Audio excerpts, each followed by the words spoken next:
믿음으로 주를 바라보리니 그 주님 곁에 서리라.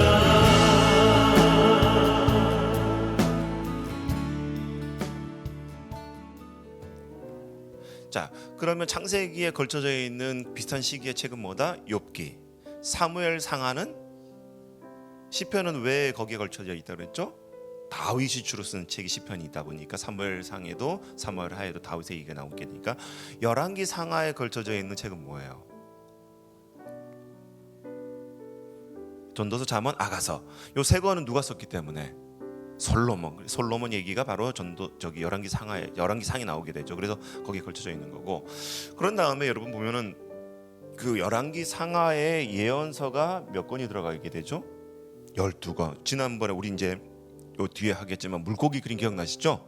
그거 기억하셔야 되고, 열왕기 상하와 같은 왕들에 대한 얘기가 역대 상하가 있었는데 역대 상하의 얘기는 북쪽 왕 얘기가 없고 남쪽 유다 왕 얘기만 있는 게 역대 상하라 그랬어요. 그래서 다윗의 그 왕의 그 왕가의 계보가 이어지고 하나님께서 이스라엘에 대한 특히 남유다에 대한 하나님의 그 왕권이 이어질 것에 대한 재해석으로 에스라가 역대 상하를 썼다라고 얘기했었고, 그런 다음에 뒤에 에스라, 느헤미야 이어지게 되는 부분, 그 다음에 여기에 걸쳐져 있는 책들 빨간색 예언서가 뭔지를 한번 기억하셔야 될 것 같고요. 그 다음에 이제 중요한 이제 요 책 우리가 지난번에 우리 배웠었던 이 물고기 그림 꼭 기억하셔야 됩니다. 머리 부분에 해당되는 것이 솔로몬과 또 르호보암과 여로보암이 나눠지는 그 물고기 머리 모양에 대한 얘기들, 그 다음에 나라가 나눠지게 되는 그런 스토리를 제가 말씀을 드렸어요. 그리고 몸통 부분에 해당되는 부분인데 몸통 부분에서는 주로 남쪽 유다 왕들에 대한 얘기보다는 주로 북쪽 이스라엘에 대한 왕들에 대한 얘기였는데 두 왕조가 대표적이라고 그랬죠. 어느 왕조였죠? 오므리 왕조와 예후 왕조. 오므리 왕조에서는 대표적인 인물 누구였어요? 아방이 누구랑 결혼했죠? 이세벨과 결혼해서 바알과 아세라 850명 선지자를 데리고 내려왔던, 그래서 엘리야와 붙었던 얘기가 중요 얘기였고, 예후 왕조에서는 어느 왕이었어요?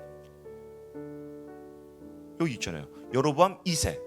여기 여러분 여로보암 1세가 있고 여로보암 2세가 있는 거예요. 여로보암 1세는 그 나라가 나눠질 때의 첫 번째 북쪽 이스라엘 왕이 여로보암 1세고, 그리고 이 예후 왕조에서 대표적인 왕 여로보암 2세는 다른 인물입니다. 그리고 여로보암 2세는 경제적으로 북쪽 이스라엘이 가장 번성했을 때 왕이 여로보암 2세였어요. 그러다 보니까 부정과 부패, 정치, 경제, 문화적으로 되게 타락했었. 요 그림을 보시면 무슨 그림입니까, 여러분? 인부들이 성전을 건축하는 얘기가 나오잖아요. 솔로몬은 무려 자기가 건축을 하게 되는데, 솔로몬만큼 그 성경에서 많은 건축 일을 한 왕이 드물 정도로 이 솔로몬은 건축에 혈안이 돼가지고 엄청난 그런 그 이스라엘 백성들을 인부로 고용을 하고 세금을 걷어들이면서, 좀 사실 이 건축 일을 많이 하게 되면 필요한 게 뭐예요? 결국에는 세금이란 말이에요. 그리고 이때 당시에는 어떤 뭐 특별히 건축을 일을 따로 하는 전문으로 하는 그런 인부들이 있었던 게 아니라 3년 단위로 이렇게 로테이션으로 2년 동안 일을 하게 되고 1년 동안 집에 돌아가 있게 하게 하면서 이스라엘의 전역에 있는 남자들을 그렇게 인력으로 동원을 시키는 거예요. 그러니까 2년 동안 남편들이 여기 성전 이 건축하는 일에 가 있다가 1년 동안은 또 집에 와 있다가 또 3년 여기 돌아가면 다시 또 2년 동안 나가 있다. 막 이런 일이 반복되니까 여러분 가정들이 얼마나 문제가 많았겠어요. 거기에 대해서 불만이 쌓이다가 결국에는 솔로몬이 죽고 그 아들 르호보암 때에 이스라엘 백성들의 사람들이 이 건축 문제에 대해서 하소연을 하게 되죠. 남자들을 동원하는 것을 좀 자제해달라, 그리고 세금을 좀 줄여달라, 이런 문제가 올려지는데 르호보암이 결국 친구들의 말을 듣고 이 이스라엘 백성들의 요구를 거절하게 되어지면서 북쪽 이스라엘과 남쪽 유다가 나눠지게 되는 그런 이 건축 관련된 스토리를 지난번에 얘기를 했었고요. 자, 요거를 기억하시기 바랍니다. 그림을 열왕기상에는 결국에는 어떤 얘기가 추가가 되냐면 왕국이 분열된 얘기, 그죠? 르호보암 때에 북쪽 여로보암 왕과 나눠지게 된 얘기가 나오게 되고, 역대하에는 그 열왕기 상하에 대한 주석들이 나오게 됩니다. 그러니까 특별히 남쪽 왕들에 대한 주석이 역대하에 나오게 되고, 여러분 아가서라는 것은 여러분 그 솔로몬이 썼던 것으로 기억하게 되지만은 그 결혼 생활에 대한 성애에 대한 얘기를 하게 되면서 하나님의 사랑을 노래한단 말이에요. 그리고 잠언에는 생활 속의 분별을 어떻게 해야 될지, 그리고 전도서는 인생의 허무함을 얘기하게 되는데, 이 모든 관련된 책이 누가 썼다는 거예요? 결국에는 관련된 솔로몬의 얘기. 남유다가 두 지파로 표현되어 있는 어떤 지파를 얘기하는 걸까요? 지난번에 말씀드렸어요. 시므온 지파. 지도 기억나세요? 그 땅 분배했던 지도 기억나시죠? 거기서 보면 유다 땅 안에 노란색으로 시므온 지파가 딱 유다 땅 안에 있었잖아요. 시므온 지파는 숫자가 너무나 약해서 이 유다 지파에 어떻게 되는 거예요? 병합이 돼 버린 거예요, 영토가. 그러니까 여기서 이 열왕기 상의 그림을 보다 보면 두 지파라는 것은 남유다와 시므온이 그 관할 지역을 얘기하고 있는 거고요. 북쪽 이스라엘은 10지파로 결국에는 땅을 이제 차지하게 되어지면서 이렇게 나라가 나눠지게 되는 그림이 나오게 되어집니다. 자, 요거는 좀 넘어갈게요. 그다음에 요거를 볼게요. 지난번에도 말씀드렸듯이 여로보암의 죄가 나눠지게 됩니다. 나라가 나눠지게 되면서 북쪽 이스라엘을 첫 번째 다스렸던 여로보암의 죄가 있는데, 첫 번째 베델과 단에 뭐했다? 금송아지를 만들어 가지고 여호와라고 가리키면서 섬기게 했던 그 여로보암의 죄가 나오게 되고, 두 번째 뭐 잘못하게 되는 거예요? 레위 자손이 아닌 보통 사람을 제사장으로 삼아서 운영하게 되는 그 여로보암의 경솔함이 나오게 되고, 세 번째로는 유다 절기와 비슷한 절기를 만들어서 유사종교 체제를 창시를 했어요. 그러니까 여러분 이스라엘 백성들은 전통적으로 율법을 지켜야 되기 때문에 성전에 내려가서 유월절이라든가 오순절이라든가 또 이런 그 초막절과 같은 명절을 지켜야 되는데, 예루살렘을 못 내려가기 위해서 베델과 단에다 금송아지를 만들고, 또 같은 절기가 아니라 비슷한 절기를 따로 만들어 가지고 그 베델과 단에 올라가서 제단을 쌓고 제사를 드리게 했었던 여로보암의 죄가 나오게 되는 거예요. 그래서 열왕기상에는 열왕기 하기까지는 계속해서 이런 왕들의 잘못을 지적할 때 뭐라 그러냐면 느밧의 아들 여로보암의 죄라고 동일한 죄를 계속해서 반복적으로 이 단어를 쓰게 되는 거예요. 느밧의 여로보암의 죄. 자, 그다음에 요 그림은 누굽니까? 엘리야가 이제 열왕기 상에 등장하게 되어지는데, 대표적인 엘리야에게 하나님께서 약속하셨던 건 뭐예요? 아합과 이세벨의 시대는 끝난다. 그래서 아합 왕 대신에 예후에게 기름을 부어라. 그다음에 이 아합을 처벌하기 위해서 아람 왕 하사엘에게 기름 부어라. 그다음에 엘리야, 너가 없더라도 너의 뒤를 이어서 누구? 엘리사가 너의 뒤를 이을 것이다라고 하나님께서 엘리야에게 약속해 주시는 내용이 나오게 되어지죠. 결국에는 엘리야는 뭘 걱정했어요?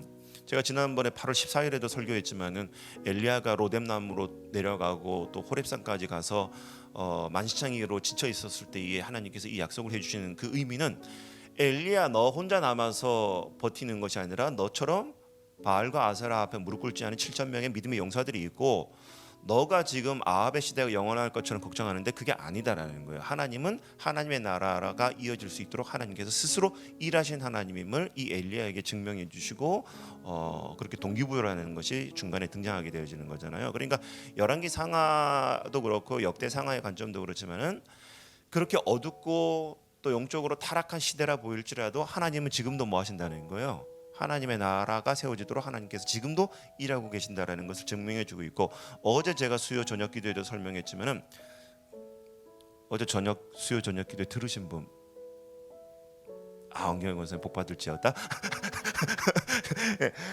중요한 얘기가 나와요. 여러분, 우리가 다윗과 골리앗을 얘기할 때 우리는 자꾸 다윗의 물맷돌에 집중하잖아요.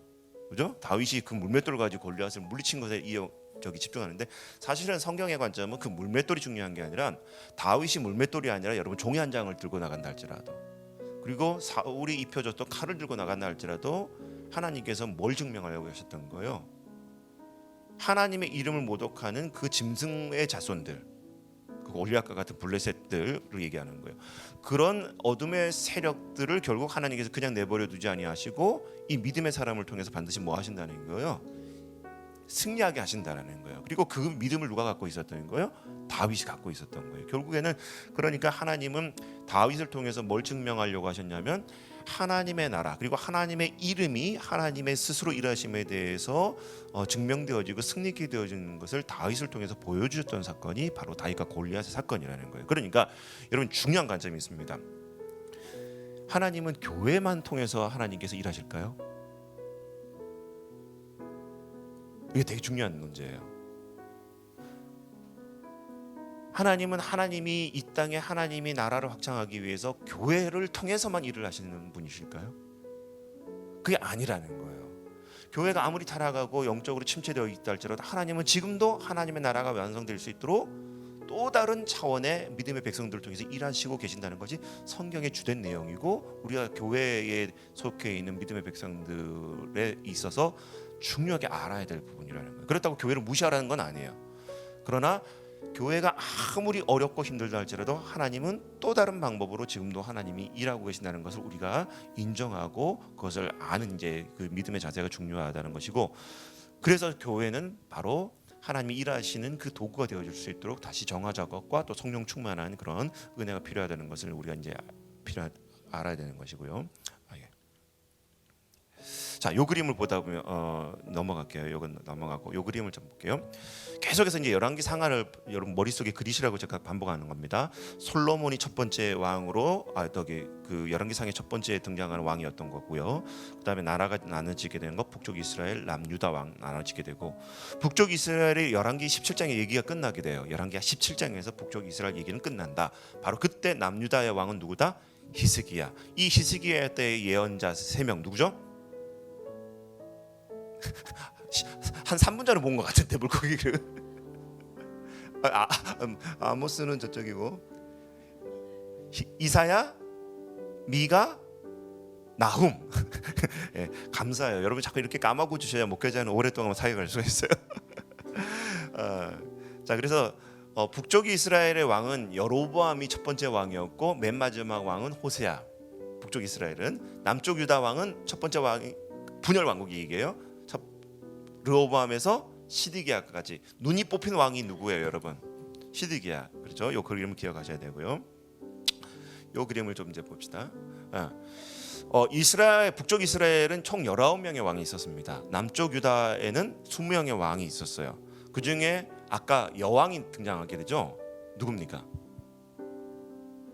아달랴가 자기 아들이 죽고 나니까 자기가 이제 여왕 행세하면서 이 다윗의 그 계보를 싹 씨를 말리려고 여왕으로 통치했던 시대가 있었죠. 그래서 총 남쪽 유다 왕은 20명이 등장하게 되어지게 되는데, 남쪽 유다 왕을 보다 보면 신학자들은 그 중에서도 20명 중에서 선한 왕을 8명밖에 해석하지 않아요. 12명은 타락했거나 북쪽의 그런 문화를 영향을 받아서 또 남쪽 유다에도 동일하게 우상 문화가 들어오게 되는 그런 시대적인 배경이 등장하게 되어집니다.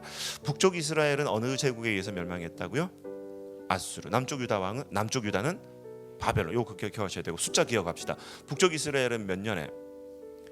BC 722년. 남쪽 유다는 586년. 예, 꼭 기억하시면 좋고요. 자, 다음 그림. 거꾸로 했네요. 요 그림을 보다 보면 북쪽 이스라엘은 여로보암 때부터 아까 느바세 아들 여로보암의 죄 딱 표현해 가지고 계속해서 이 죄 때문에 호세아까지 내리막을 걷는 이제 그 왕사가 나오게 되고요. 남쪽 유다 왕은 아까 얘기한 것처럼 선한 왕 8명이 등장하기 때문에 계속해서 이 굴곡진 그런 이 남쪽 유다의 역사가 등장하게 되어지는 거예요. 11명의 왕과 1명 여왕이 있었다는 걸 기억하셔야 되고, 자, 요 그림도 조금 저는 왜 자꾸 거꾸로 하게 되는지 모르겠네요. 요 그림도 좀 넘어가고, 요 그림, 요 똑같이 반복되는 부분이에요. 북쪽 이스라엘은 아수르, 남쪽 유다는 바벨. 근데 여러분 이게 나중에 어성경 읽어지네, 나중에 책을 사시면 알겠지만 어성경 읽어지네 책 뒤에 보다 보면 이쪽 그 고대 근동 사회의 근동 지역에 제국이 여러 개가 일어나요.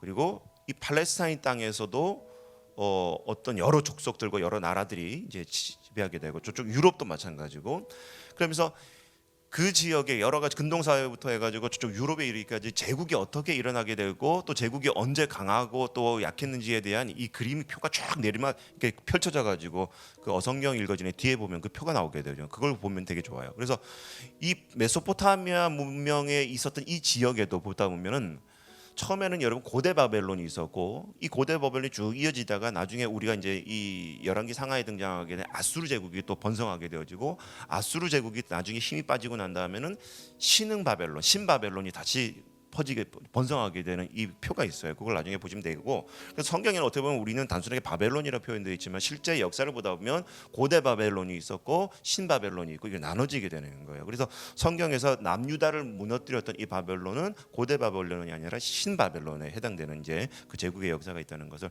좀 기억하시면 좋을 것 같고요. 네. 자, 요 그림. 이제 바벨론 포로로 끌려가게 되는 남유다가 BC 586년 무렵에 완전히 패망하게 된 그 무렵 전후로 해가지고 예레미야와 에스겔과 다니엘은 실제적으로 이제 나라를 잃어버리게 되는 운명을 맞이하게 되는 그 시대의 이제 인물들인데, 에스겔과 다니엘은 바벨론으로 직접 포로로 끌려갔던 이제 인물들이죠. 좀 이따 이제 설명드릴 거예요. 그리고 예레미야는 포로로 끌려가다가 중간에 다시 돌아오게 되고 결국엔 예레미야 같은 경우 애굽으로도 또 끌려가게 되는 이제 운명을 맞이하게 되고, 예레미야는 결국에는 그 나라가 패망하게 되는 것을 직접 목격하게 되어지면서 눈물의 선지자라고 불려지게 되는 이제 그런 인물이기도 하죠. 그래서 기억해야 될 것은 에스겔과 다니엘은 바벨론으로 직접 포로로 끌려갔던 인물, 예레미야는 끌려가다가 다시 돌아오게 되는 그런 선지자라는 것을 기억하셔야 됩니다. 자, 요 그림 좀 볼게요. 이사야를 조금 구분할 줄 알아야 돼요. 이사야는 여러분 1장에서 39장까지는 남유다가 패망할 것. 그러니까 이사야는 아까 보면 알겠지만 여러분 히스기야에 걸쳐져 있었잖아요. 그러니까 북쪽 이스라엘과는 상관이 없는 인물인 거예요. 엄밀히 보면. 그래서 이사야는 남유다가 바벨론에 의해서 패망할 것에 대해서 예고했었던 내용이 1장부터 39장. 그래서 우리가 이거를 신학적으로 제1 이사야라 그러고요. 40장부터 66장까지는 제2 이사야라 그러는데, 이 내용은 거꾸로 패망이 아니라 뭐예요?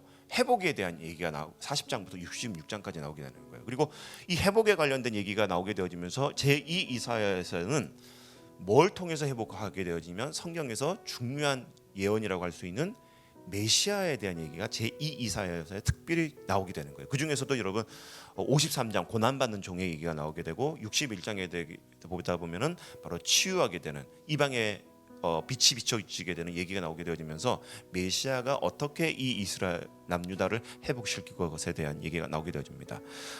요것도 참고해 주시기 바라고요. 그 다음에 요 그림을 보다 보면 예레미야도 마찬가지입니다. 1장에서 33장까지는 예레미야는 유다가 어떻게 운명될 것인가에 대한 얘기가 나와요. 그러면서 34장과 35장에는 이 이빠른 소리를 했었던 예레미야가 겪게 되는 그런 어려움들에 대해서 얘기가 나오게 되고, 46장부터 52장까지는 그 바벨론이 쳐들어오게 될 때의 주변의 나라들이 이 남유다처럼 계속해서 저쪽 애굽을 힘입으려 그러는데, 그 주변 국가들에 대한 운명에 대해서도 이 예레미야가 또 예언하게 되는 것이 등장하게 되어집니다. 그래서 예레미야를 전반적으로 여러분 이해하시면 좋겠고요. 요 그림은 뭐 좀 넘어가시면 좋겠고, 이런 남자를 눈물 흘리게 하면 안 됩니다. 예레미야가 지금 눈물 뚝뚝 흘리게 되는데, 참 그래요. 저는 예레미야를 말씀을 묵상하다 보면 참 도전 맞는 게, 물론 이제 성경에서 등장하고 있는 인물이기도 하지만 나라의 아픔에 대해서 이렇게 눈물을 흘릴 수 있는 사람이 과연 얼마나 될까. 참 그걸 고민해봐요. 모세는 여러분 시내산에서 하나님이 그 금송아지 만든 사건 때문에 이스라엘 백성들을 그 자리에서 다 전멸시키고 모세로 하여금 다시 출발하려고 했을 때에 모세는 자기 이름에 생명책에 자기 이름을 걸고 이 이스라엘 백성들을 용서해달라고 하나님 앞에 애원하는 모습이 등장하게 되잖아요. 사도 바울도 로마서 9장을 보다 보면은 자기의 이 똑같은 모세처럼 자기의 그 이름이 하나님 앞에서 기억되지 않는다 할지라도 이 이스라엘이 구원될 것을, 자기의 가족들과 이스라엘이 구원될 것을 하나님 앞에 정말 간절히 기도하는 사울의 모습이 등장하게 돼요. 그리고 오늘 이 예레미야를 보면은 나라의 아픔과 패망을 앞에서 눈물을 흘리는 예레미야의 모습을 보다 보면 우리의 그 기도 제목의 순위에서도 정말 중요한 것 같아요. 요즘처럼 나라가 힘들고 어수선할 때가 없잖아요. 뭐 정치를 봐도 희망이 없고 경제를 봐도 지금 뭐 러시아가 뭐 핵폭탄을 쏘네 마네 막 저러고 앉아듣고 있는데 기름값이 계속 올라가고 있죠. 여러분 제가 라면을 좋아하는데 라면값이 너무 올라가지고 라면 사 먹기 겁이 나는 시대가 돼버렸고요. 정말 사는 게 너무 이렇게 살기가 어렵다 그래요. 경제 사업하시는 분들 얘기 들어보다 보면 98년에 IMF, 2007년에 외환위기가 왔을 때보다 지금이 더 어렵다고 할 정도로 힘든 시기인데, 그러면서 영적으로 보다 보면은 교회가 계속해서 침체에 있고, 저희 교단의 총회도 어제 밤 10시 50분에 끝나게 되는데 오늘 끝나려고 했는데 어제 일찍 하루 당겨서 마감이 됐더라고요. 여러 교단의 총회들에 지금 진행되고 있는 이런 흐름 속에서도 교회들이 다 한결같이 이야기한 게 뭐냐면 우리 장로교 합동측, 저쪽은 합동측이죠. 우리 교단은 통합측인데 통합측은 1년 사이에 3만 명이 줄었다 그러고요. 교인이. 저쪽 합동측은 9만 명이 줄었다 그래요. 그러면서 전체 기독교 교단들의 총회들이 하는 얘기가 뭐냐면 이 코로나 거의 전국을 통해 가지고 무려 여러분 50만 명이 줄었다고 해서 그래요. 기독교 인구가 어마어마한 숫자죠. 근데 그들 보고 수출에 의해서 그렇지만 실제적으로 통계를 보다 보면 3분의 1 이상이 떨어져 나갔다고 우리 예측을 하거든요. 그러니까 2020년도 전에 전민지엘교회 교인들과 지금 3년가량 흐른 이 시점의 교인들 상황을 보다 보면 3분의 1은 떨어져 나갔다라고 우리가 보고 있거든요. 돌아올 수 없는 상황들. 이게 우리 교회뿐만 아니라 대한민국의 모든 기독교 교회가 그렇게 예측하고 있다는 거예요. 근데 문제는 뭐냐면 해법이 안 보인다는 거예요. 그래서 이런 나라와 또 영적인 그런 상태를 보면서 눈물을 흘렸던 예레미야의 모습을 보면서 저와 여러분들이 흘려야 될 눈물이 좀 따로 있지 않을까 좀 생각하게 되는 거고요. 자, 그 다음에 이 그림을 보다 보면 예레미야 애가에 대한 내용이 나오게 되죠. 저 넘어갈게요. 자, 요거 이제 중요합니다.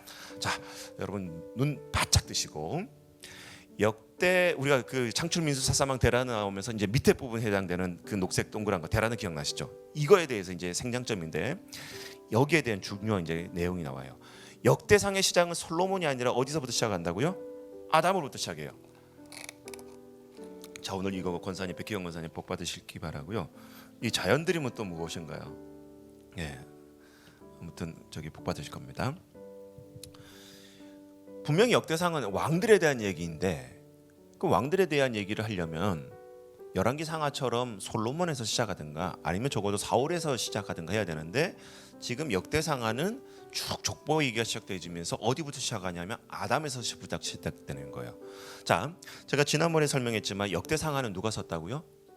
에스라가 썼어요. 에스라가 포로 지역에서 아마 포로 지역에서 태어났던 두 번째 이 포로 인물인데 두 번째 세대 포로 인물인데 말씀을 율법을 공부를 하고 연구를 하다 보니까 분명히 아브라함의 언약도 그렇고 모세 언약도 그렇고 다윗의 언약을 쭉 기억할 때는 하나님께서 아브라함에게도 이 가나안 땅에서 너의 기업이 영원할 것이고 너의 기업에서 이 지역을 다스릴 왕이 태어날 것이라고 하면서 이 창세기 17장에 그렇게 아브라함 할례 언약을 맺으면서 그걸 얘기해 주셨고 모세를 통해서도 이스라엘이 제사장 나라가 되겠다고 출애굽기 19장에 그 모세 언약을 통해서 약속해 주셨고 사무엘하 7장에 보다 보면 하나님께서 다윗과 언약을 맺으실 때도 너의 그 가문에서 왕위가 끊어지지 않을 것이라고 약속해 주셨는데 이 언약을 공부하다 보니까 에스라가 궁금증이 생긴 거예요. 나라는 패망했고 왕들은 없고 이런 남유다의 역사 속에서 하나님께서 이 언약을 깨신 건가 연구를 하다 보니까 결국에는 깬 게 아니라 뭐라는 거예요. 남은 자들을 통해서 믿음의 남은 자를 통해서 영원한 하나님의 나라가 이어질 것에 대해서 이 에스라가 캐치를 하게 되어지고 그리고 이 언약은 결국에는 다윗에서부터 시작되는 것이 아니라 인간을 만드신 그 목적 우리가 오늘 이 어성경 읽어 이제 집중 강의하듯이 아담을 만드신 그 목적부터 하나님께서 계획하셨던 하나님의 나라의 그 사상이 있다는 것을 알게 됐고 그 사상이 이루어지는 가운데 아브라함을 부르셨고 모세로 하여금 출애굽시키셨고 그리고 결국에는 사울 왕 뒤에 두 번째 왕이었던 다윗을 통해서 진정한 왕이 누구여야 될지 하나님께서 하나님의 나라를 이끌어가야 될 진정한 왕의 모습이 무엇인지를 다윗을 통해서 가르쳐 주셨고 그리고 이 다윗과 같은 메시아가 바로 이 남은 자 다윗의 가문에서 다시 회복되어지고 태어날 것을 에스라가 캐치를 하고 그것을 다시 정리한 책이 뭐라는 거예요? 역대상하라는 거예요. 그래서 역대상의 결론은 뭐냐면 이 다윗의 가문을 통해서 메시아가 다윗과 같은 진정한 메시아가 다시 이어질 것을 예고해주고 있는 책이 역대상하라는 거예요. 그래서 이번에 보다 보면 눈에 보이는 나라는 망했지만 남은 자를 통해서 하나님의 나라가 다시 이루어진다는 것이 역대상하의 주된 관점인 거고 남은 자라는 것은 누굴까? 그러면 포로로 잡혀가서도 성경 공부 열심히 하는 이들이 찾아낸 그 결론은 하나님은 왕이신 하나님의 나라. 그 에스라 7장 10절에서 12절에 나오게 되어지는데 결국엔 여러분 아까 전에 말씀드렸어요. 교회가 아무리 어둡고 내리막치고 이렇게 침체되어진다 할지라도 교회 안에 누가 있다라는 거예요. 남은 자가 있다라는 거예요. 그 남은 자가 누구냐면 이제 다음 주부터 이제 어성경 신약반이 있게 되는데 남은 자들이 바로 목사님 반도 마찬가지고 그 남은 자들이 이 어성경을 통해서 하나님의 나라 관점을 캐치해야 되고 바로 이 에스라처럼 하나님의 나라를 위해서 세상에 나가서 동분서주 고군분투하며 싸우는 자들이 바로 이 남은 자들이라는 거예요. 그리고 이 데라느의 주인공은 결국에는 에스라가 그것을 캐치해내고 에스라가 결국에는 역대상하 뒤에 에스라 느헤미야를 통해서 에스라가 돌아가서 이제 활동하게 되는 내용 좀 더 설명을 드릴게요. 그다음에 이 역대상하에 보다 보면 중요한 이제 그 시대적인 그 내용이 숨겨져 있는데 BC 605년에 남유다가 직접적으로 패망하진 않아요. 그러나 이제 바벨론의 영향을 받게 되어지면서 605년에 다니엘이 먼저 포로로 인질로 끌려가게 되는 것입니다. 바벨론으로. 그리고 BC 597년에 2차 포로로 끌려가게 된 인물이 있는데 대표적인 인물이 바로 에스겔.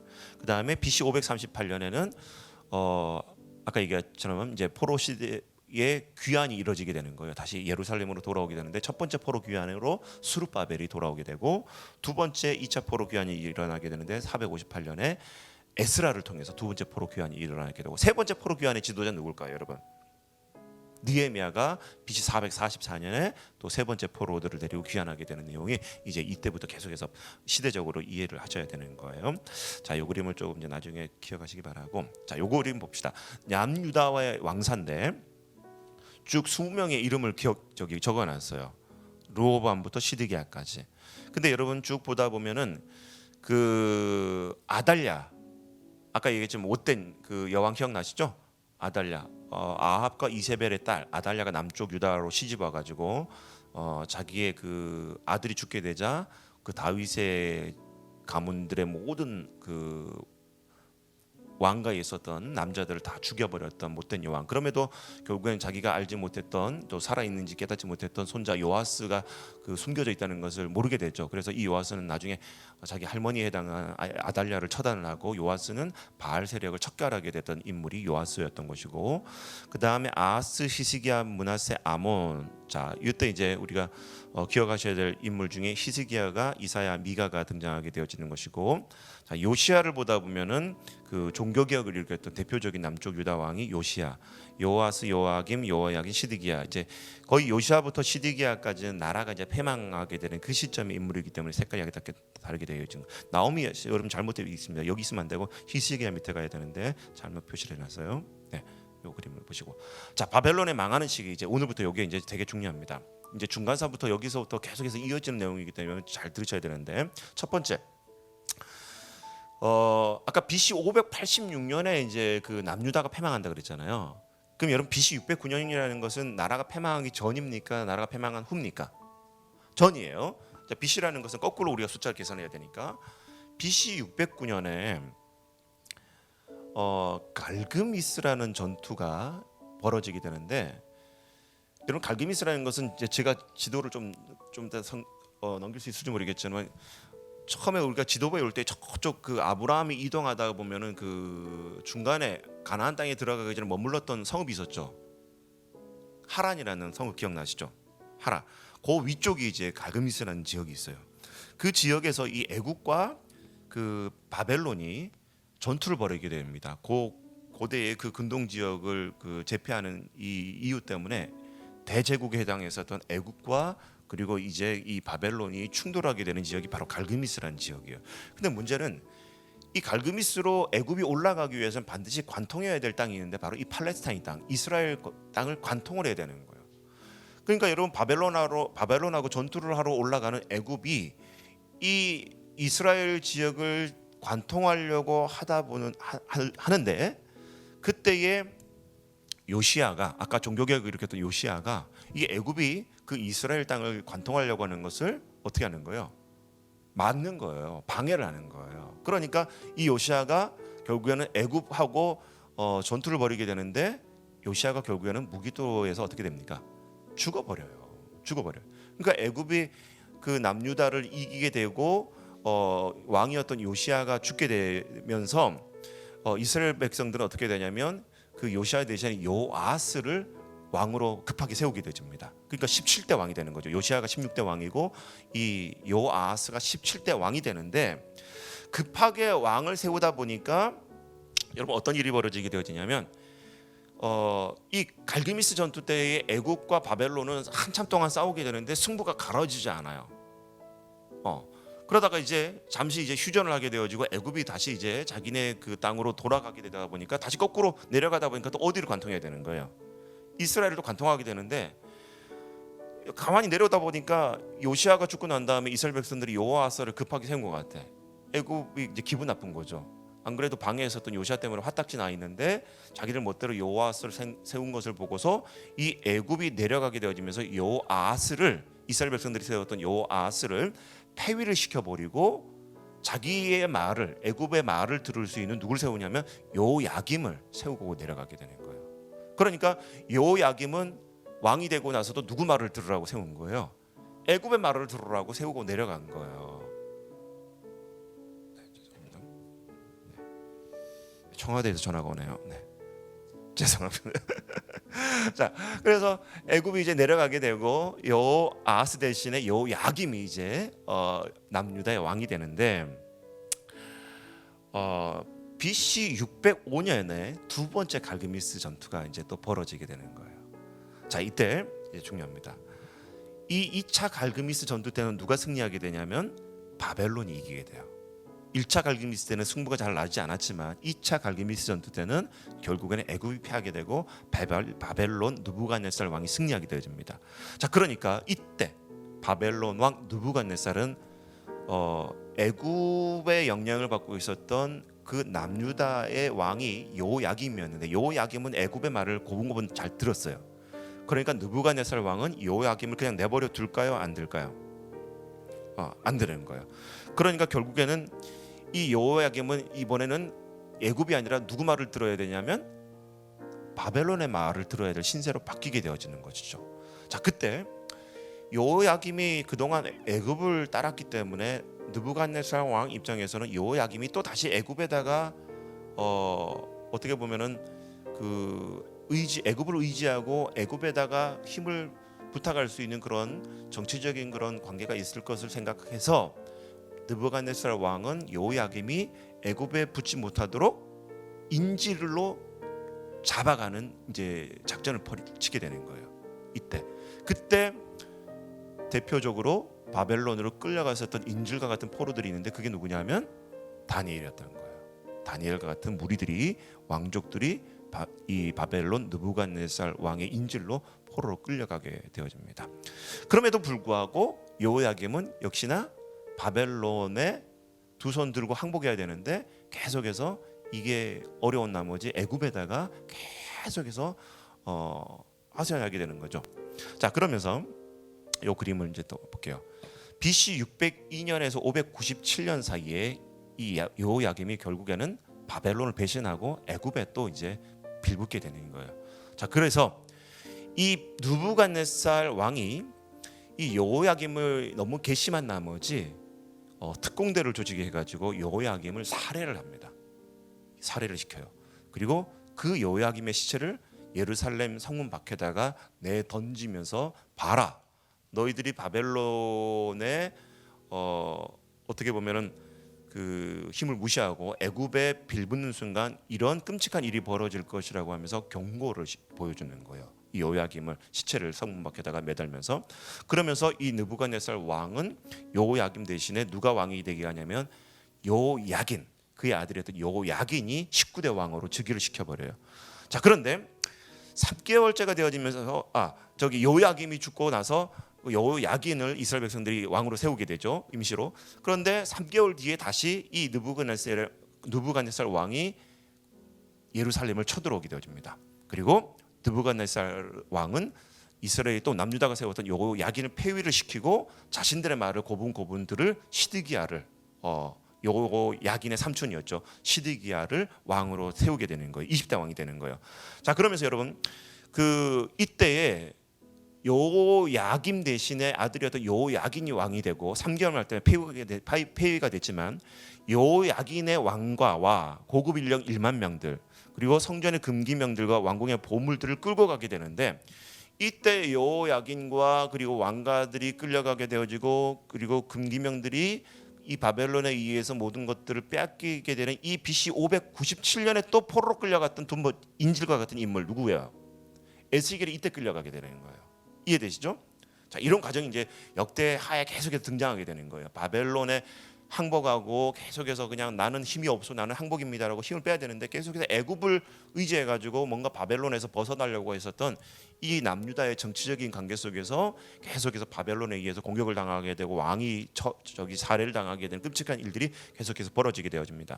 그리고 이제 시드기야가 결국에는 왕이 세워졌음에도 불구하고 BC 597년에서 587년에 또 이 시드기야는 바벨론을 또 배반하려고 하는 거예요. 그러니까 여러분 이게 가만히 보다 보면 뭐 왕이 배반하고 싶어서 배반하겠다기보다는 그 왕 옆에 있는 신하들이 계속해서 친애굽 정책을 벌치게 되어지면서 이 바벨론하고 이 어떤 정치적인 묘한 이제 보복을 당하게 되는 운명이 있었던 거예요. 여러분 이게 참 이 전략적으로나 정치적으로나 이렇게 지리적으로 요충지에 있는 나라들이 어려운 게 바로 이런 부분이라는 거예요. 이스라엘도 여러분 저쪽 서남쪽으로 애굽이 있었고 이쪽 동쪽으로 가게 되면 이 아수르와 바벨론과 같은 메소포타미아 문명의 거대한 제국들이 있었기 때문에 이 두 제국 사이에서 끼인 이 팔레스타인 땅과 같은 이스라엘은 늘 언제나 어려움이 있었던 거예요. 어디를 의존해야 될지 몰랐던 거죠. 근데 결국은 예레미야나 여러분 이사야가 얘기했던 것은 뭐냐면 바벨론이 이 이스라엘과 남유다를 치러 오게 되는 것은 뭐라는 거예요? 하나님의 채찍질이라는 거예요.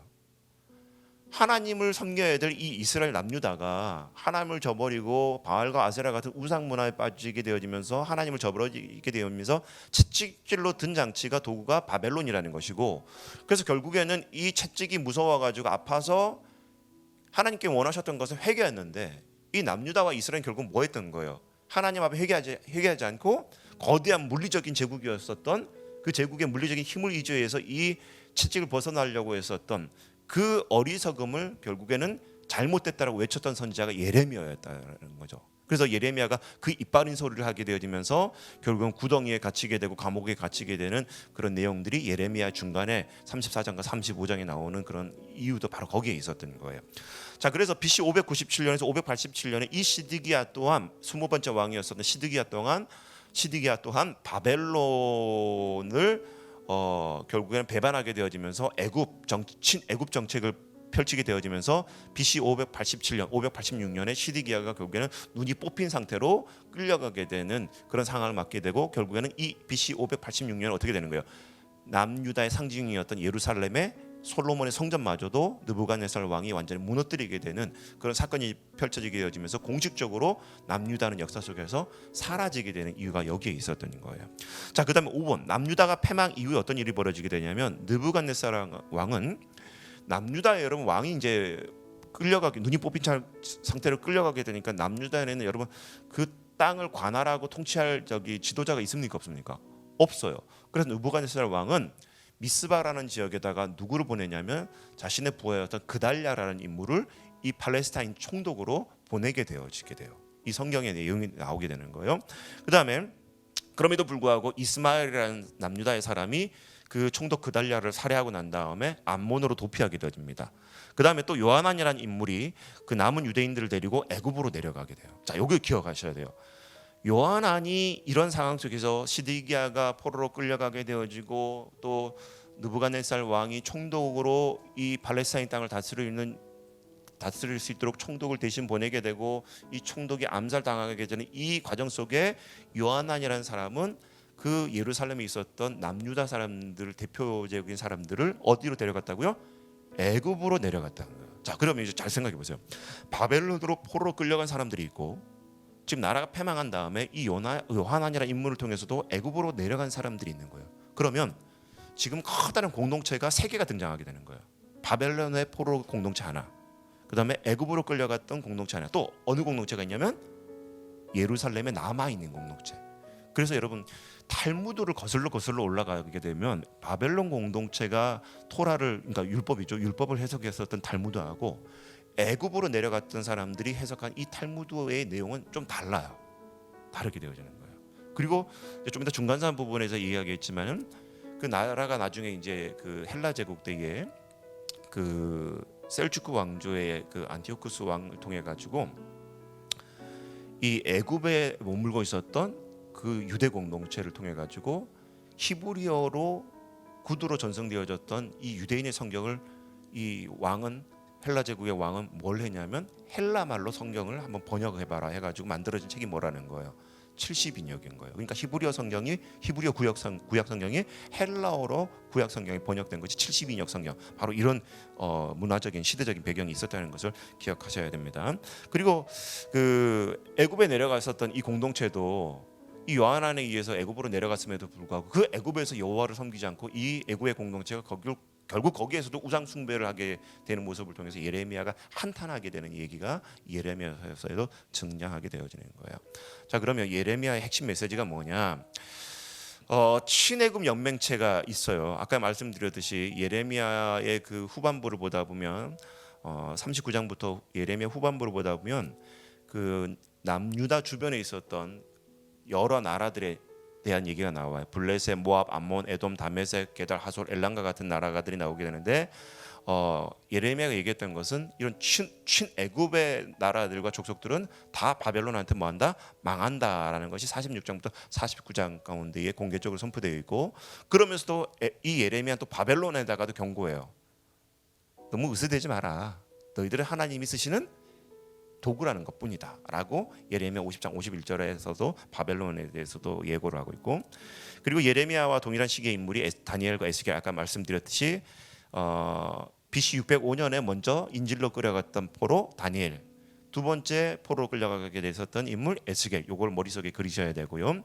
그러면서도 여러분 이 다니엘과 에스겔이 포로로 끌려갔던 인물이었지만 다니엘과 에스겔이 한결같이 얘기하는 게 두 가지가 있습니다. 첫 번째, 다니엘은 인자라는 인자 사상, 사람의 아들이 메시아로 올 것을 예고해 주게 되면서 이 인자를 통해서 하나님의 나라는 다시 뭐 한다는 거예요? 재건된다라는 거예요. 그리고 여러분 보세요. 다니엘을 보다 보면 어떤 얘기가 나오냐면 다니엘과 세 친구들이 매일같이 동쪽을 향해서 예루살렘을 향해서 정해진 시간에 기도하는 내용이 나오게 된단 말이에요. 그리고 그 다니엘이 꿈꿨던 도중에 느부갓네살 신상 얘기 나오게 되죠. 머리에는 금, 뭐 가슴에는 은 해가지고 배에는 놋, 철로 해가지고 만들어졌던 그 광야 한복판에 세워졌던 신상 얘기를 해석을 하게 되어지면서 결국에는 뜨인 돌이 날아와가지고 이 신상을 무너뜨린다는 거예요. 근데 이 신상은 뭘 상징하게 되는 거예요? 제국. 이제 중간사 시대에 등장하는 그 고대 근동사회의 제국들이 뜨인 돌이 와가지고 이걸 무너뜨리게 되어지는데 그 뜨인 돌이 결국 누구라는 거예요? 인자의 아들, 사람의 아들로 태어날 메시아가 나타나서 이 모든 고대 제국들을 무너뜨릴 것이다라는 것이 바로 다니엘의 환상 가운데 나오게 되는 것이고, 다니엘이 꿈이 해석하면서 나오게 되는 거고, 그 다음에 여러분 다니엘과 저기 세 친구들이 어디에 들어가게 돼요? 풀무불에 들어가게 되는데 여러분 어떻게 되는 거예요? 멀쩡하게 나오잖아요. 그리고 또 다니엘이 사자굴에 들어갔는데 멀쩡하게 나와요. 여러분 이 다니엘이 결국 가르쳐 주는 게 뭐예요? 하나님의 사람들, 남은 자들을 통해서 하나님께서는 하나님의 나라를 세우기 위해서 믿음의 사람들이 결국 어려움과 핍박과 박해와 고난 속에서도 건져내어진다라는 거예요. 그리고 건져내는 그 목적이 뭐냐면 이 남은 자들, 건져낸 자들을 통해서 하나님의 나라가 완성이 된다라는 것을 이 다니엘서를 통해서 묵시적으로 보여주고 있는 거예요. 하나님의 나라가 다시 재건될 것이다. 에스겔의 환상은 또 에스겔의 내용 결국 뭐냐면 에스겔은 여러분 성전에 대한 환상이거든요. 예루살렘 성전이 무너진다 할지라도 영원한 샘물이 흘러가게 되는 새로운 성전이 나타날 것을 예고해주고 있고, 마른 뼈가 또 생기가 붙어가지고 일어나게 될 것을 예고해주고 있단 말이에요. 결국에는 에스겔은 영원한 성전을 예고해주고 있는 거예요. 근데 영원한 성전이 어디냐면 바로 에덴 동산. 에스겔은 특별히 여러분 샘물을 되게 많이 강조해요. 물을 강조하게 되는데, 여러분 에덴 동산에서 네 개의 강이 흘렀다라는 거 창세기 말씀에 여러분 기억나시죠? 물론 남아 있는 강은 그때 당시에는 티그리스 강과 유프라테스 강 두 개만 남았지만은 이 성전에서 하나님의 영원한 은혜를 상징하고 있는 이 샘물이 흘러가게 되는 출발점이 성전이란 말이에요. 그런데 예루살렘 성전이 무너진다 할지라도 하나님께서 약속하셨던 그 은혜의 생수가 새로이 완성될 이 성전이 회복되어지고 완성되어져서 이 은혜의 강물이 다시 전 세계로 흩어질 것을 예고해 준 책이 뭐다? 에스겔이라는 거예요. 이걸 그래서 바로 끌려갔던 다니엘과 에스겔이 바로 예언서에 등장하게 되는 이유가 거기에 있는 것이고요. 그래서 우리가 이 다니엘과 에스겔을 가리켜서 묵시문학이라고 그러는 것이고 신약 성경에서 이 묵시문학은 바로 요한계시록을 우리가 알 수 있는 것이죠. 자, 그다음에 요건 이제 얘기했으니까 넘어가고, 자, 에스겔서 넘어가고요. 얘기했으니까 성전에 대한 기대. 에스겔서 요거 제가 너무 많이 넘겼나요? 요거. 그래서 에스겔서는 성전에 대한 기대. BC 597년에서 571년에 그 에스겔이 이제 포로 생활하게 되어지면서 아마 이제 바벨론에서 그 성전에 대한 기대로 이제 쓴 책이 에스겔서라는 것을 기억하셔야 되고요. 요거는 뭐 나중에 여러분 집에서 각자 에스겔서에 대한 간단한 주요 내용을 그림으로 설명한 거고, 다니엘서도 마찬가지입니다. 다니엘서 보다 보면 1장에서 7장까지는 그 바벨론으로 포로로 끌려왔었던 이 다니엘의 입장에서 이방 세계, 결국 바벨론과 같은 이 메소포타미아 문명에 있었던 그 이방 세계가 어떻게 될 것인가에 대한 예언이 1장부터 7장까지 나와요. 근데 8장부터 12장까지는 이방 세계가 아니라 하나님이 자신의 고국이었었던 이 유다, 이스라엘에 대한 회복을 어떻게 이루실지, 하나님의 나라가 어떻게 하나님의 아들, 그러니까 사람의 아들로 태어나게 될 메시아를 통해서 어떻게 하나님의 나라가 다시 일어나게 될지에 대한 얘기가 8장부터 12장까지 등장하게 되어집니다. 자, 요거 이제 다니엘서 주요 내용을 그림으로 나타나게 되는 거고요. 자, 현재의 고난과 미래의 영광, 사자의 입을 저렇게 손으로 막을 수 있으면 얼마나 좋을까요? 자, 그다음에 요거 이제 보셔야 됩니다. 요 그림. 자, 그 그림을 보다 보면 바벨론이 저쪽 티그리스강과 유프라테스강 사이에 바벨론이 있잖아요. 그다음에 오른쪽을 보다 보면 어떤 나라가 왕관을 쓰고 있죠? 페르시아. 여러분 성경을 보다 보면 이제 역대상하에서부터 그 이후에 포로 시대 이후에 이제 중요 제국이 등장하게 되는데, 남유다를 무너뜨린 나라는 바벨론이에요. 근데 이 바벨론을 또 무너뜨렸던 나라가 있습니다. 어떤 나라죠? 페르시아예요. 그러니까 성경에는 뭐라고 기록하냐면 메데와 바사라고 기록되어 있는데, 엄밀히 말하면 메데와 바사라는 것은 처음에는 연합국이었지만은 나중에는 이 메데가 사라지게 되고 바사가 결국에는 이제 결국에 합병하게 되어지면서 우리가 알고 있는 페르시아 제국으로 이제 등장하게 되는 거예요. 페르시아 제국에 여러분 첫 번째 왕이 있습니다. 누구였습니까? 고레스 왕이라는 인물이 등장하게 되잖아요. 그래서 이 고레스 왕이 그 메데와 바사를 통일하게 되어지면서 바벨론을 무너뜨리게 되고, 이제 이 메소포타미아 문명 이 지역을 다스리게 되어지면서 칙령을 내리잖아요.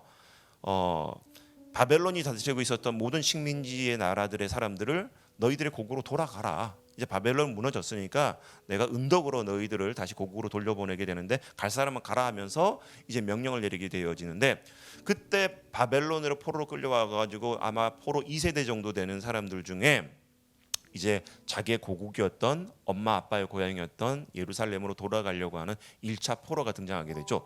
그때 이 1차 포로를 이끌고 바벨론 땅에서, 그러니까 결국 제국은 페르시아지만은 살고 있었던 지역은 바벨론이 다스리고 있었던 지역이었다 보니까 그 땅에서 포로 땅에서 이제 포로로 살고 있었던 그 땅에서 예루살렘으로 돌아오게 되는 첫 번째 포로 귀환의 지도자가 누구라고요? 아니죠. 원래는 스룹바벨인 거예요. 스룹바벨. 제가 이 그림은 지금 이제 그 에스라와 느헤미야 관련된 얘기이기 때문에 그렇고, 첫 번째 포로 귀환의 지도자는 스룹바벨이에요. 그리고 두 번째 포로 귀환을 이끌었던 지도자가 누구다고요? 에스라. 세 번째 포로 귀환 지도자는 느헤미야예요. 근데 우리 성경에 스룹바벨이라는 책은 없잖아요. 스룹바벨은 에스라 책 안에 이제 등장하는 인물이기 때문에 이제 이렇게 되어 있는 거고, 그래서 그 에스라서와 느헤미야서를 보다 보면 이 포로 귀환에 대한 얘기가 이제 등장하게 되어지는데, 바로 이 바벨론 지역에 살고 있었던 포로들이 예루살렘으로 돌아오게 된 내용이 에스라서와 느헤미야서에 기록되어 있다는 것을 얘기해주고 있고, 이 그림을 보다 보면 1차 포로 귀환의 스룹바벨이 BC 538년 고레스 칙령이 이때 내렸다고 보면 되는 거예요. BC 538년에 스룹바벨이 1차 포로로 귀환하게 되어집니다. 자, 근데 여러분 BC 458년이 되기 전에 BC 478년에 여기 여왕 하나가 나타나게 되네요. 누굽니까? 에스더. 자, 에스더는 죽으면 죽으리라는 각오로 바사 제국의 아닥사스다 왕 앞에 나가게 되는 왕이었죠. 왕이 부르지 않았음에도 불구하고 이 왕비가 나가게 되어지면서 이제 좀 위험하게 될 것을 예측했지만 결국엔 자신의 친척이었던 모르드게의 간절한 그런 부탁으로 왕 앞에 나가가지고 그 유대인들의 포로로 끌려와 있었던 유대인들의 그 어려움을 하소연하게 되어지면서 이스라엘 백성들, 남유다 백성들이 그 포로로 끌려갔던 남유다 백성들이 살려냄을 당하는 그런 얘기가 바로 에스더에 등장하게 되는 거예요. 근데 이 에스더의 시기가 BC 478년, 그러니까 1차 포로와 2차 포로 중간에 에스더의 얘기가 있다라고 여러분 머릿속에 넣으셔야 되고요. 그 다음에 2차 포로로 BC 458년에 귀환하게 되는데 이때 포로 귀환의 지도자가 누구다? 에스라. 그 다음에 3차 포로 귀환의 지도자는 BC 444년에 누구? 느헤미야. 여러분 여기서 이제 기억하셔야 될 게 수르바벨과 에스라는 순수 어떻게 보면 그냥 바벨론에 머물고 있었던 그 땅에 머물고 있었던 포로 세대였던 거예요. 근데 여러분 BC 444년에 세 번째 포로 지도자로 들어왔던 느헤미야는 순수 포로 세대라기보다는 느헤미야를 보다 보면 이 느헤미야 신분이 뭐였어요? 왕 옆에 술 맡은 간원장이었어요. 그런데 예루살렘으로 보내지는 그 직책을 보다 보면 이 땅을 다 관할할 수 있는 총독으로 보내진 거예요. 그러니까 여러분 예를 들어서 이렇게 생각하면 좋은 거예요. 한국에 그 와 있는 미국 대사가 있는데 결국 그 미국 대사가 미국인이 아니라 이민가 있었던 한인이었던 거죠. 그러니까 미국 바이든 대통령이 미국 대사를 한국으로 이제 보내게 되는데 그 대사관이 한국 혈통이었던 사람. 이렇게 해석하면 쉬운 거예요. 그러니까 느헤미야는 원래 혈통으로는 유대인이었지만은 이 바사 제국에서는 왕 옆에 있었던 신하였고, 그리고 예루살렘으로 돌아올 때는 그냥 조건으로 보낸 게 아니라 이 예루살렘을 팔레스타인 땅을 관할할 수 있는 총독의 신분으로 와 있다라는 거예요. 그래서 여러분 느헤미야서를 보다 보면 느헤미야가 다시 와닥사상 앞으로 왕 앞으로 돌아가게 되는 내용이 나와요. 그리고 느헤미야가 돌아가게 되니까 지금 이 예루살렘에 다시 돌아와 있는 그 남은 자들과 포로로 돌아왔던 사람들의 지도자가 있어요, 없어요? 없어요. 지도자가 사라지게 되니까 다시 이스라엘 백성, 그러니까 남유다 포로 귀한 자들이 영적으로 또 타락하게 되겠죠. 이 타락했던 시대에 너희들 정신 차리고 하나님 앞에 11조 똑바로 드려야 되고 가증한 제사 드리면 안 되고, 그렇지만은 그러면서 하나님께서 맨 마지막 때에 치료하는 강선, 여호와의 크고 두려운 날이 오게 되고 치료하는 강선을 베풀 것이라고 예고해줬던 선지서가 있어요. 그게 뭐예요? 말라기서예요. 그러니까 말라기는 느헤미야가 다시 바사 제국으로 돌아가고 난 다음에 이스라엘 그 예루살렘의 지도자가 얻게 되는, 다시 영적으로 무너지고 있는 시점에 맨 마지막 구약에 나타난 예언서가 말라기서다라는 것을 기억하시면 되겠습니다. 에스라와 느헤미야를 읽기가 나오게 되는데 중요 역사가 고레스가 칙령을 내리게 되고 포로가 이제 1차, 2차, 3차로 해서 귀환하는 내용이 에스라와 느헤미야서의 주요 내용이에요. 그리고 유대인의 성경을 보다 보면 에스라와 느헤미야서는 책이 나눠진 게 아닙니다. 한 권이에요. 에스라 느헤미야서가 에스라서로 묶여져 있고, 그래서 보통 구분할 때 유대인들은 제1 에스라서, 제2 에스라서로 구분하게 되는데 이것이 이제 우리 기독교로 와서는 에스라와 느헤미야서로 나눠져 버렸던 거예요. 자, 그리고 요것을 발생 장소 같은 경우는 여러분 보시면 좋겠고, 요거 한번 볼게요. 중요 역사. 고레스가 칙령을 내렸죠. 그 다음에 수르바벨 예수아가 1차 귀환하게 되는데 몇 년이다? 자, 방금 했었는데 538년. 예레미야서를 읽다 보면 70년 만에 끌려갔던 포로들이 귀환할 것을 예고해요. 자, 다니엘이 몇 년에 끌려갔다 그랬죠? BC 605년. 다니엘이 BC 605년에 끌려갔다 했었잖아요. 자, 그러면 1차 포로가 BC 538년에 돌아와요. 대략 몇 년의 차이가 나게 되는 거예요? 68년, 69년 차이가 나는 거잖아요. 바로 이 예언이 응해졌다라고 우리가 해석하게 되는 거예요. 끌려갔던 포로들이 다니엘 때부터 포로 끌려간 걸 간주로 해서 1차 포로가 귀환할 때까지 거의 68년, 69년 해석을 해서 70년 포로가 응해졌다는 것을 우리가 이제 해석하게 되는 것이고, 자, 귀환 이후 제사, 절기, 레위기 내용을 다시 지킴으로 유대인의 정체성을 회복하게 되어집니다. 그리고 성전 재건을 성전을 다시 재건하게 되는 프로젝트가 시작되는 거예요. 그리고 스룹바벨이 돌아와서 성전을 재건하려고 그러는데 누가 방해하게 되죠? 사마리아인들이 방해를 해요. 그런데 스룹바벨과 돌아온 사람들은 사마리아인의 참여를 거절합니다. 왜? 그죠? 북쪽 이스라엘은 아수르에 의해서 무너지게 되는데 그 아수르 정책은 뭐였냐면 포로로 끌고 가는 정책도 있었지만은 그 자기들이 지배하고 있는 식민지 사람들을 서로 솎아 놓는 거예요.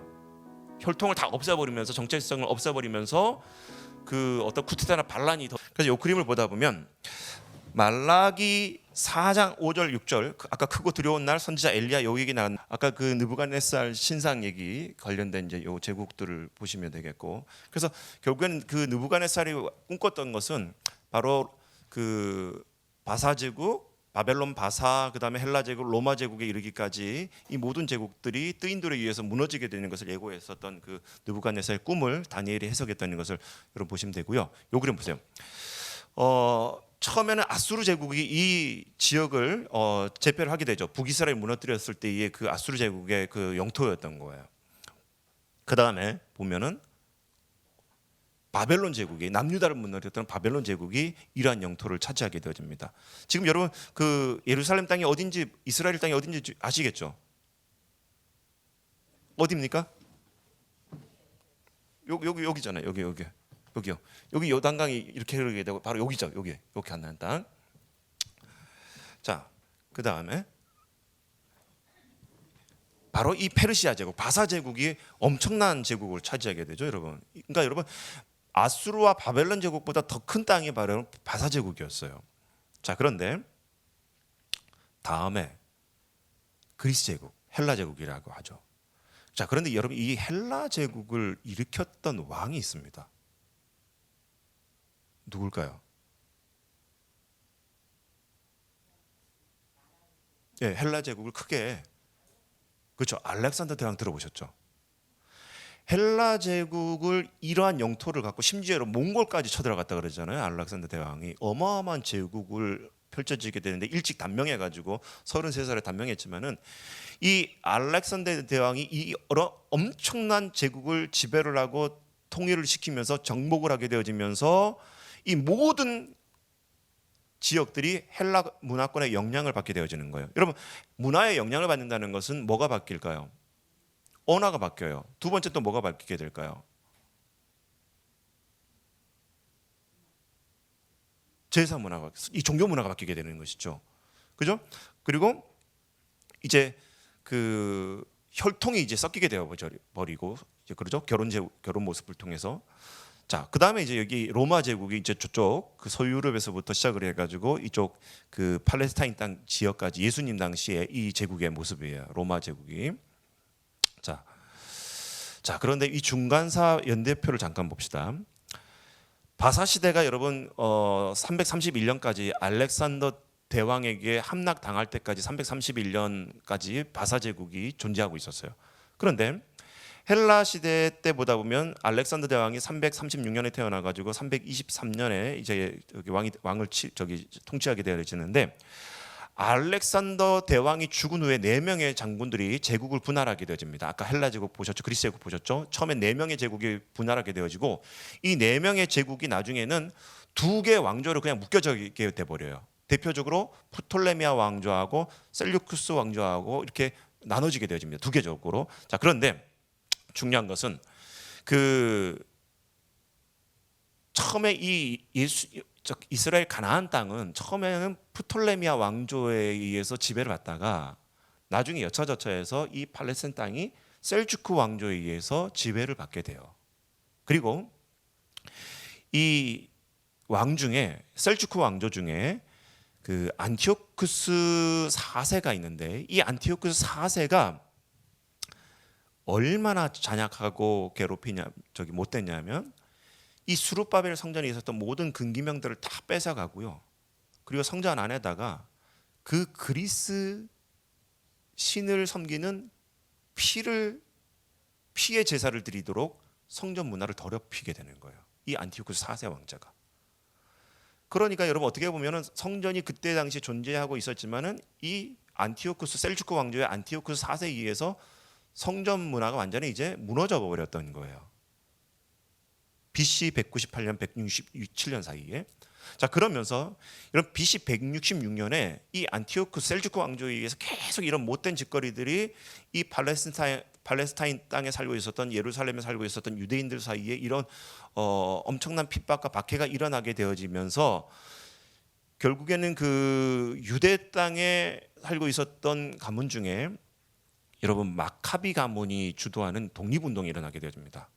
자, 그래서 그 마카비 가문의 독립운동이 일어나게 되어지면서 이 투쟁을 하게 되죠. 셀주크 왕조의 그 지배를 받던 거에서 독립 투쟁을 하게 되는 거예요. 그러면서 성전에 있었던 모든 그 그리스 신 성교가 있었던 문화도 청결하게 되어지게 되고, 그리고 이 헬라 제국의 그 지배를 받고 있었던 그 영향력 아래서 벗어나게 되어지면서 어떻게 보면 임시적으로 독립하는 시대가 바로 이 마카비 혁명을 통해서 일어나게 되어지는 거예요. 그때가 여러분 BC 166년입니다. 그래서 여러분 성경을 보다 보면 예수님께서 그 복음서를 보다 보면 성전을 척결하게 되는 그것을 기념해 가지고 지켰던 명절이 있는데 여러분 수전절이라고 들어보셨을 거예요. 기억나십니까? 수전절. 이 수전절이 언제 일어나게 되어지냐면 바로 이 마카비 혁명을 통해 가지고 그 안티오쿠스 4세가 더럽혔던 그 성전을 깨끗하게 회복하는 그것을 기념해 가지고 이 중간사 시대에 생겨난 명절이 수전절이었다는 거예요. 우리말로 말하면 뭐가 될 수 있을까요? 그렇죠. 어떻게 보면은 독립운동을 통해 가지고 독립하게 되고, 또 우리가 서울시청 앞에 있었던 그 총독부의 건물을 없애버렸던 것처럼 어떻게 보면 그날 성전이 다시 깨끗하게 회복됐다는 것을 기념하기 위한 명절이 수전절, 바로 이 BC 166년 마카비 혁명을 통해서 일어나게 되어지는 거예요.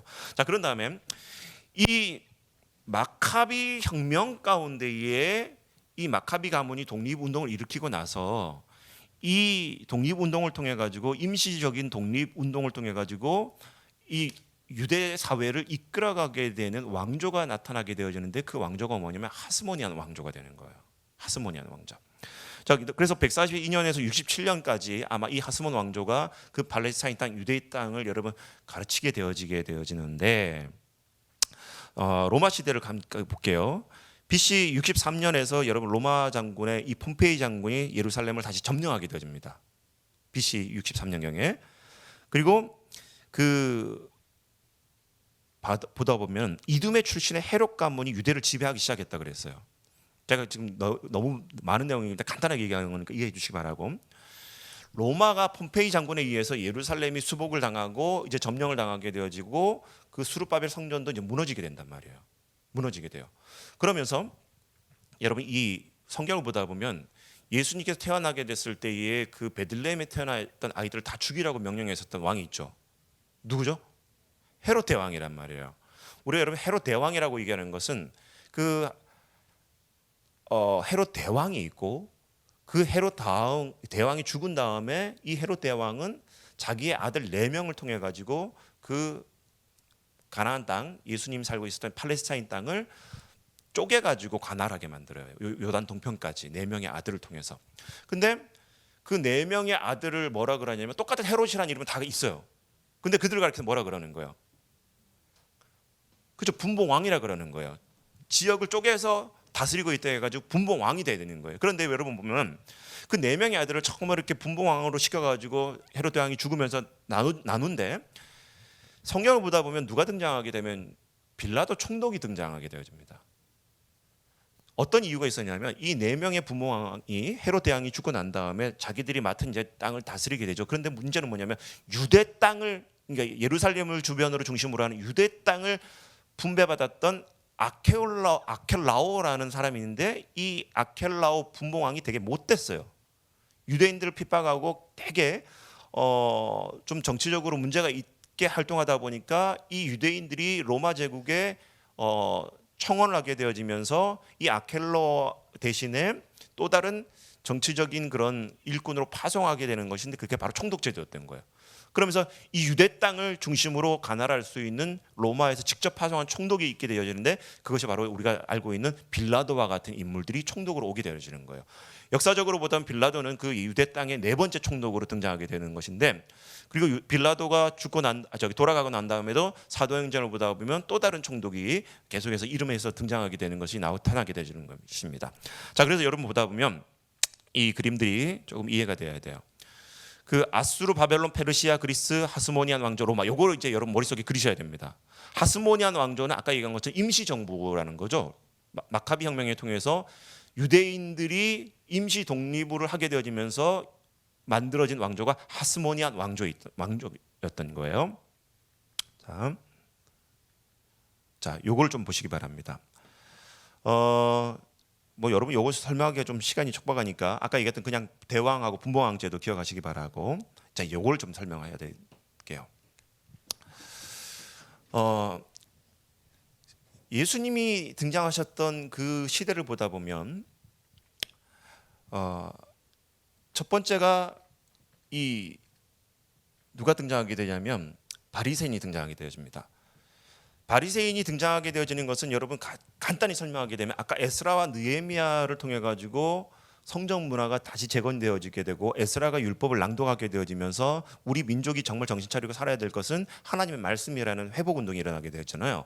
그때부터 여러분 나라가 이제 다시 그 잃어버리게 되어지고 이 중간사 시대에 이어가게 되어지면서 영적으로 타락하는 그 흐름 속에서 임시 정부가 또 만들어지게 되는 이 상황 속에서도 명맥상으로 율법이 우리의 민족의 지탱이라고 주장했었던 사람들이 일어나게 되어지는 거예요. 그러니까 모든 것의 기준이 뭐냐면 율법을 지키느냐 지키지 않느냐에 대한 이 기준으로 자기들의 삶을 살아가려고 했었던 그런 말씀 회복의 운동이 일어나게 되어지는데, 그것이 대표적으로 예수님 당시에 나타났던 그 분파 중에 하나가 누구냐, 바리새인이었던 거예요.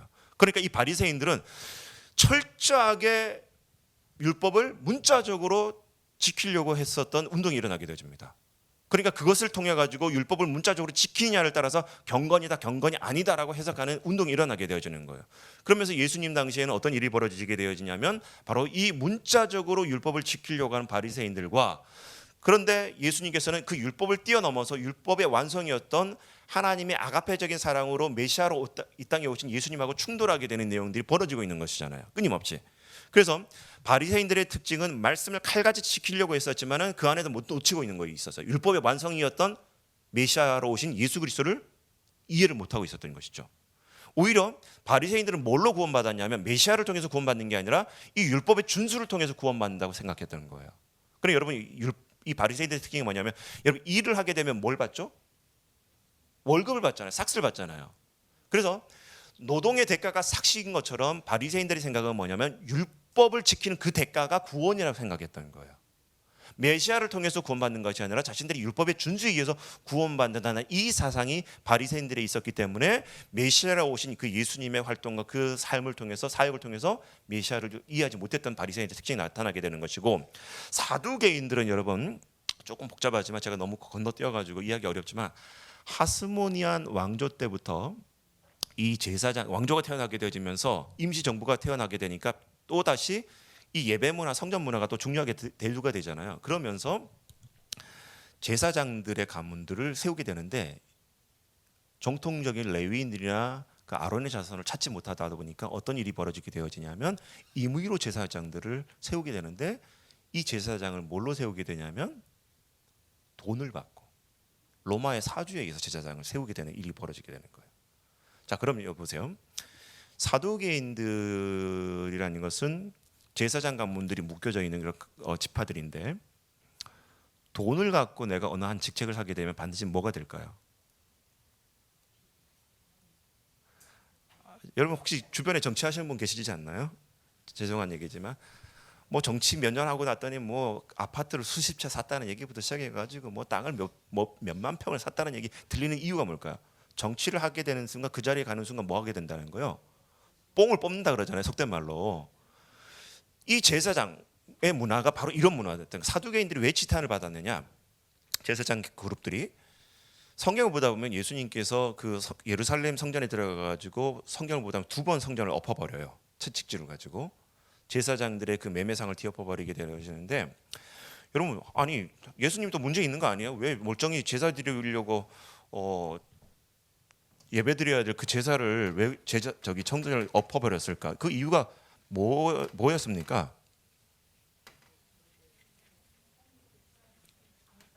그렇죠. 장사를 했기 때문에.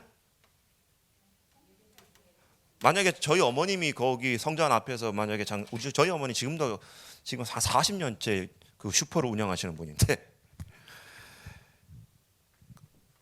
어느 한 가정이 그 성전 앞에서 이렇게 제수용품을 파는 조그만 그런 소 매상을 하는 영업자를 생각해 보세요.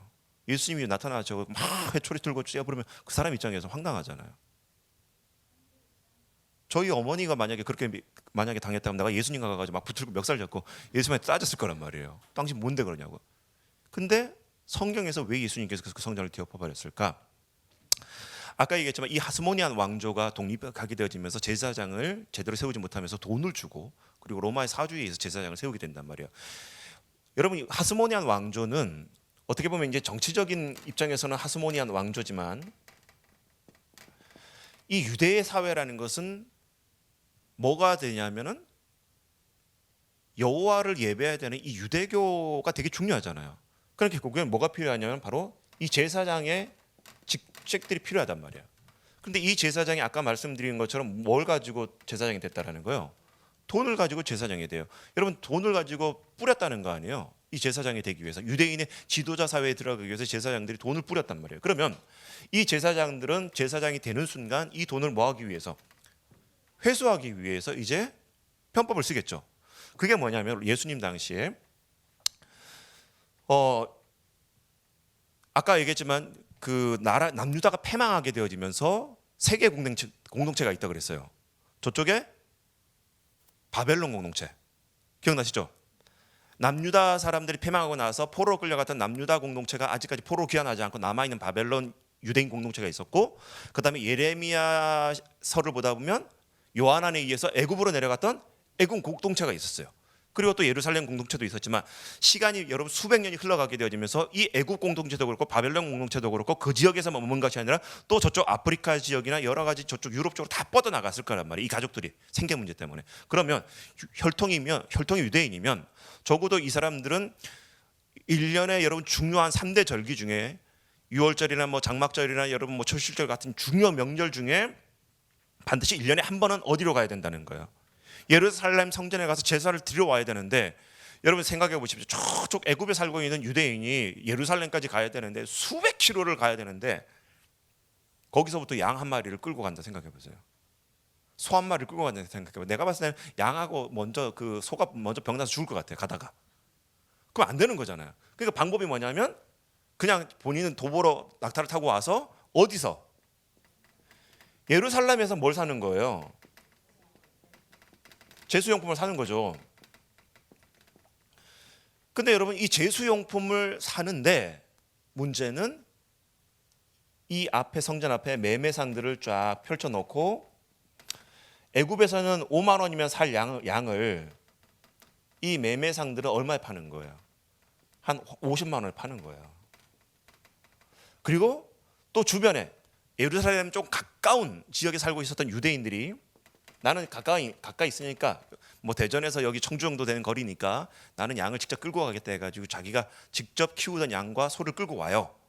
그러면 이 예루살렘 성전 입구에 제사를 드리러 가려고 할 때에 제수용품을 검사하는 제사장이 있겠죠. 이 제사장은 어떻게 하는 거예요? 가까운 지역에서 제수용품을 갖고 온 이 유대인들을 보면서는 뭐 하는 거예요? 발톱이 하나 문제가 빠졌다고, 휘었다고, 털 하나가 색깔이 변색됐다고 빠꾸 시켜버리는 거예요. 뭐라 할 수가 없는 거예요. 그러면 억지로 어떻게 해야 되냐면 자기가 갖고 온 재물은 그냥 중고로 팔든가 다르게 처리하고, 이 제사장 사두개인들이 지정했던 제수용품 지점이 있어요. 그게 우리가 성경에 보다 보면 예수님께서 기도하셨던 그 감람산의 제수용품을 전문적으로 파는 지점이 하나가 있었고, 거기까지 가기가 급하게 되면 바로 성전 앞에 있었던 매매상을 통해서 사야 되는 거예요.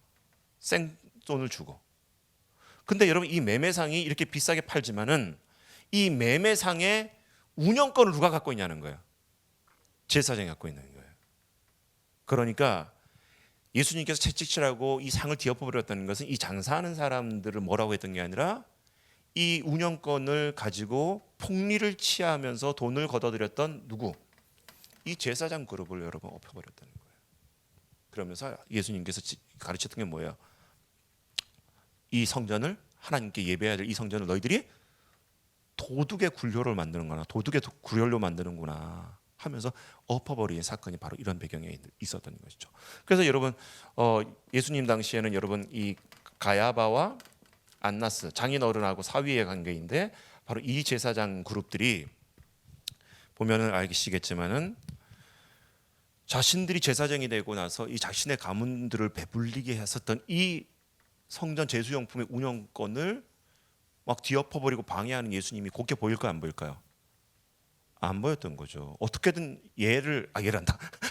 예수님을 없애버려야 다시 자기들이 엄청난 부를 취할 수가 있는데 이게 막혀버리게 되니까 예수님에 대한 시선이 고울 수밖에 없게 되는 거죠.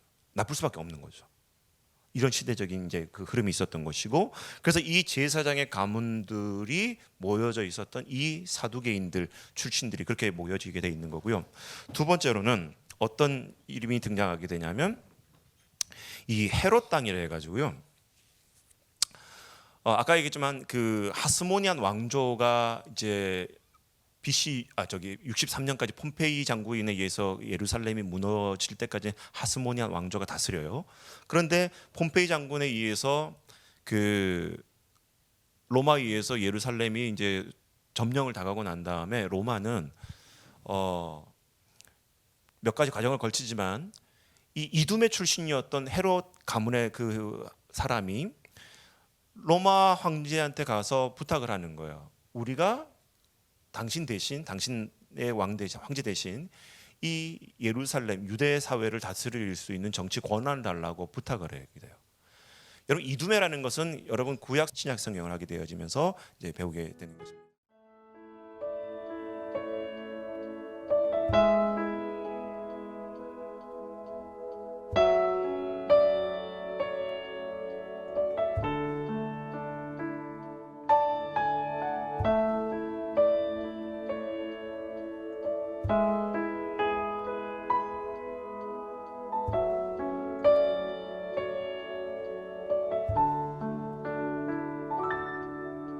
주님 내 마음 모아 주 바라봅니다.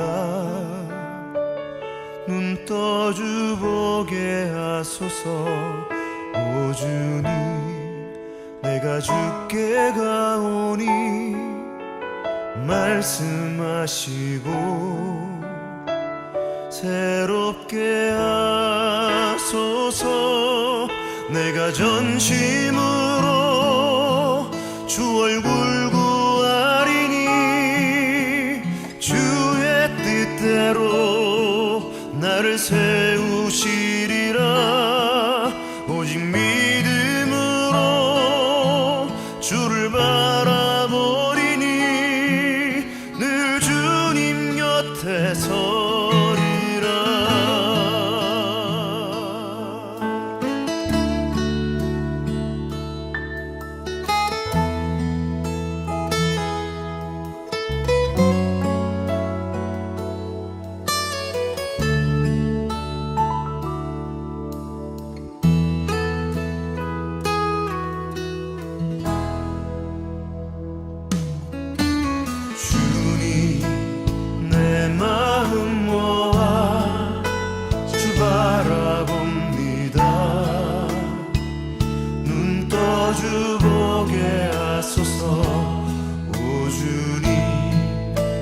주께 가오니 말씀하시고